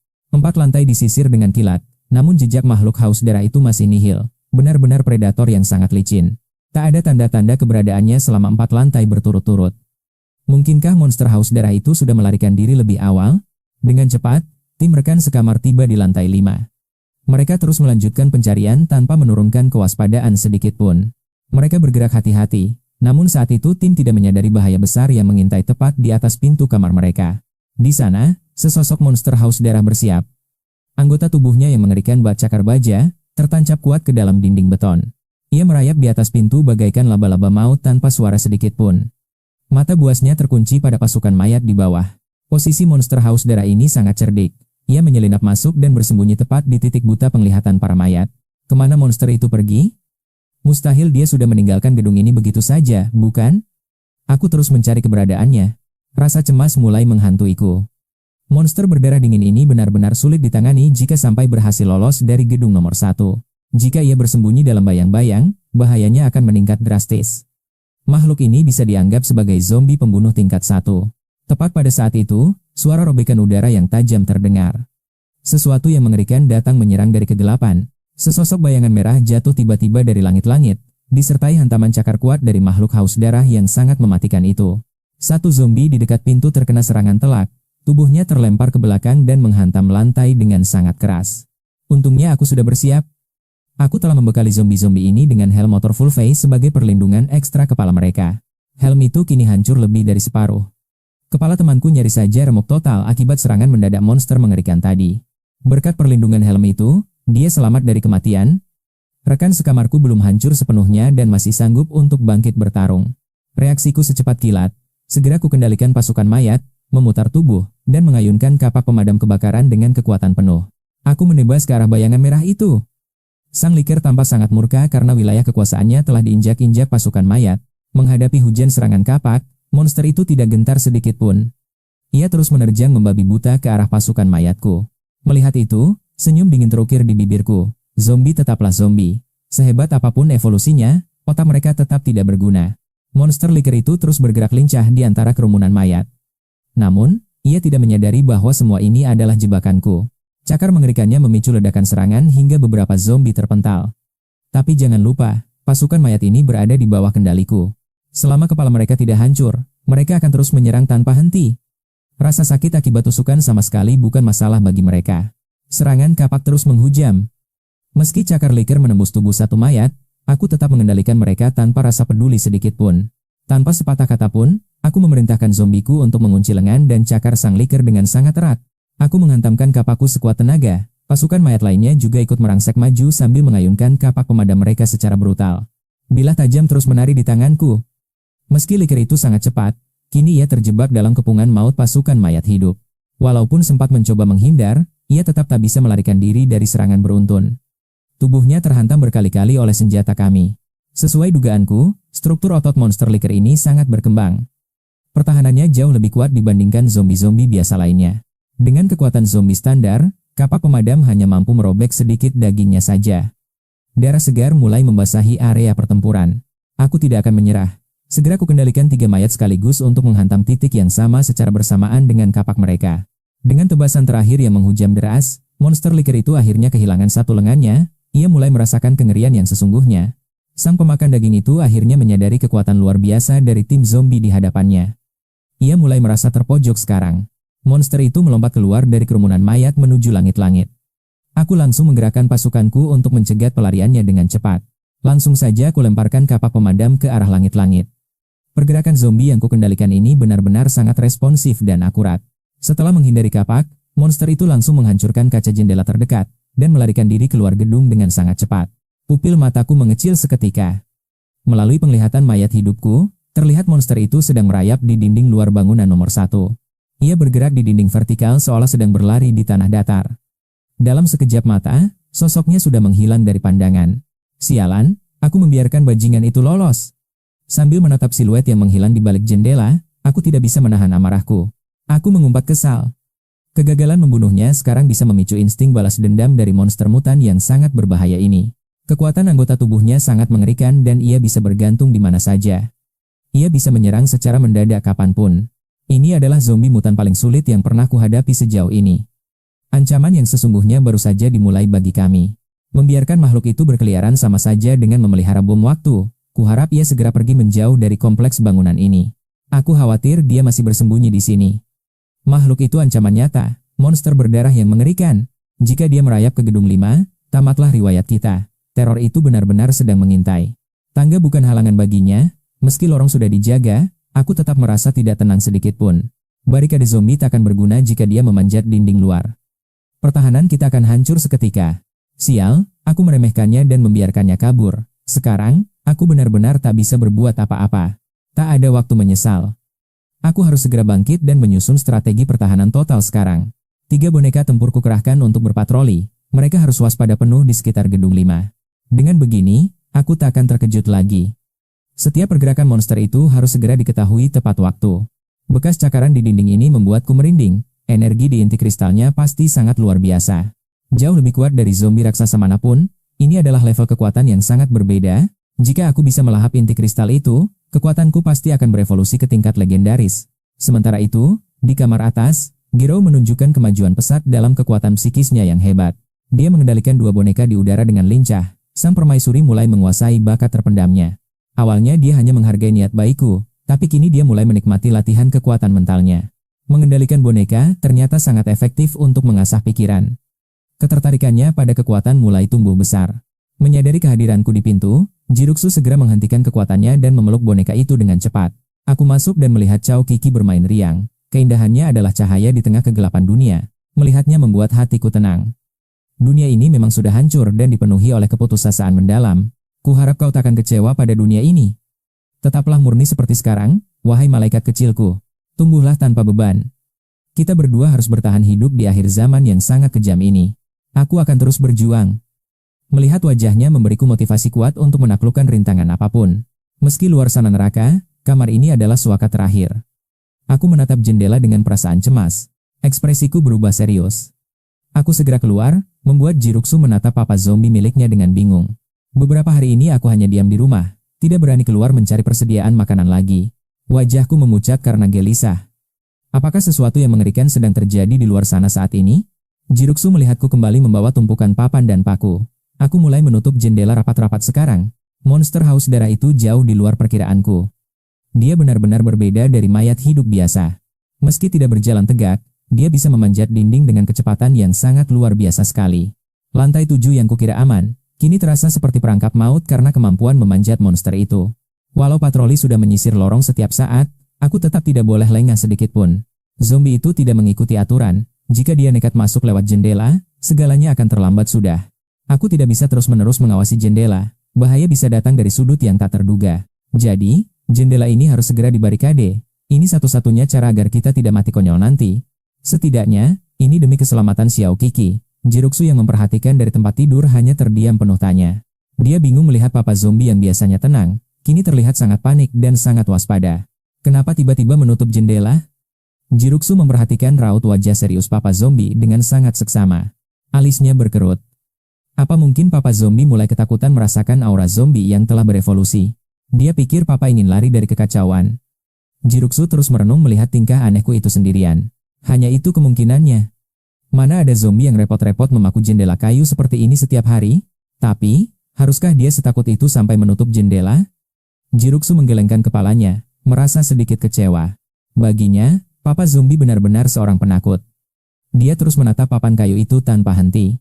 Meski begitu, papa zombie tetaplah pelindung terbaik di dunia yang sudah hancur lebur ini. Bagi Girous, inilah pertama kalinya dia merasakan kasih sayang seorang ayah yang begitu tulus sekali. Bersabarlah, papa zombie. Tak lama lagi kau tak perlu takut, berikan aku waktu untuk tumbuh. Saat-saat itu tiba, aku yang akan melindungimu. Aku pun menatap jendela dengan rasa puas. Monster haus darah itu memang mengerikan, namun menembus barikade kaca dan papan tebal ini bukan perkara mudah baginya.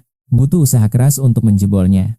Makhluk itu memang membantai para zombie dengan brutal, namun jika bicara soal kekuatan murni, dia masih lebih lemah dibanding zombie raksasa. Setidaknya, pertahanan jendela ini cukup memberiku waktu untuk bereaksi jika dia menyerang. 3 hari berlalu dalam sekejap mata, aku terus memerintahkan mayat-mayat zombiku untuk menyisir area sekitar tanpa henti. Namun sejak monster merah itu menghilang, dia tak pernah menampakkan diri lagi. Tak ada sedikit pun bayangan mengerikan darinya. Aku bisa bernapas sedikit lega sekarang. Meski begitu, aku tidak boleh lengah dan tetap waspada terhadap segala kemungkinan. 2 zombie selalu aku siagakan untuk berpatroli di gedung 5 setiap hari demi menjaga keamanan wilayahku. Mayat-mayat ini tidak butuh makan, minum, atau istirahat. Mereka adalah prajurit abadi yang akan terus bergerak tanpa lelah. Tiba-tiba, sebuah fluktuasi mental yang kuat menggetarkan pikiranku. Salah satu zombie pengumpul perbekalan di kejauhan, baru saja menemukan sesuatu yang mengejutkan. Zombie itu sampai di sebuah toko kecil yang berjarak 2 blok dari sini. Setelah mendobrak masuk, dia mulai bersiap. Tapi tunggu, astaga. Bagaimana mungkin masih ada manusia yang bertahan di toko itu? Ah, sudahlah. Karena mereka sudah berpapasan dengan zombiku, tamatlah riwayatnya. Bunuh saja mereka sekarang juga. Mendadak, beberapa orang menyerbu dari luar dengan barisan senjata darurat seperti batang besi dan pisau dapur di tangan mereka. Tatapan mereka penuh amarah dan niat membunuh. Namun, saat aku memutar tubuh zombiku untuk menghadapi mereka, orang-orang itu langsung mematung ketakutan. Sial, itu zombie. Teriak mereka saat melihat mayat hidup yang aku kendalikan itu.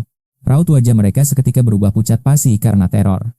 Sejujurnya, aku pun merasa sangat terkejut dengan kehadiran mereka. Aku tidak menyangka masih ada penyintas lain di sekitar sini. Karena tak ingin mencari masalah, aku berniat pergi. Aku menggerakkan mayat itu untuk segera meninggalkan toko. Hei, lihatlah. Dasar penakut, dia hanyalah seekor zombie rendahan. Apa yang kalian takutkan? Teriak salah satu pria berbadan kekar sambil mengacungkan sebatang pipa besi dengan sangat angkuh. Dia langsung menerjang ke arah zombiku. Aku hanya bisa menggeleng pasrah, padahal aku sudah mencoba menghindari konflik ini. Apa boleh buat? Sekarang aku harus melawan. Aku mengayunkan kapak pemadam kebakaran untuk menangkis serangannya yang membabi buta. Benturan keras antara kapak dan pipa besi pun pecah. Aku benar-benar terkejut merasakan kekuatan di balik hantaman tersebut. Mayat yang kupilih ini memiliki fisik yang sangat tangguh. Ditambah lagi, kekuatan zombie seharusnya jauh melampaui manusia biasa. Namun pria ini memiliki kekuatan yang sangat luar biasa, dan di luar nalar. Tekanan hebat dari pipa bajanya membuat lengan zombiku bergetar hebat hingga mati rasa. Dia bahkan tidak mampu lagi menggenggam kapak pemadam itu. Serangan telak itu langsung menerbangkan senjatanya. Pria ini sangat tegas dan gerakannya menyambar dengan kecepatan yang luar biasa. Sebelum aku sempat merespons, pipa besi itu menghantam kepala zombiku hingga hancur berantakan layaknya semangka yang pecah. Pria itu mendekati jasad zombiku, sambil menatap kapak yang terlempar tadi dengan penuh pemikiran. Dunia ini sudah gila. Sekarang zombie pun mulai menggunakan senjata. Mungkinkah ini jenis evolusi baru? Aku tak menyangka setelah sekian lama.